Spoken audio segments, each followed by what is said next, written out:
Hello বন্ধুরা, এই যে আমি কি করতেছি দেখতে পাচ্ছেন, পায়েস রান্না করতেছি। তা আমি আজকে খেজুরের গুড়ের পায়েস রান্না করতেছি।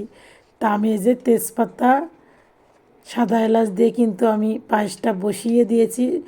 যখন দুধটা ফুটে উঠেছে, তারপরে আমি কিন্তু চালটা দিয়েছি। দিয়ে আমার কিন্তু চালটা একদম সেদ্ধ প্রায় হয়ে গেছে। তা আমি এপাশে কী করতেছি দেখেন, এই যে খেজুরের গুড় নিয়েছি।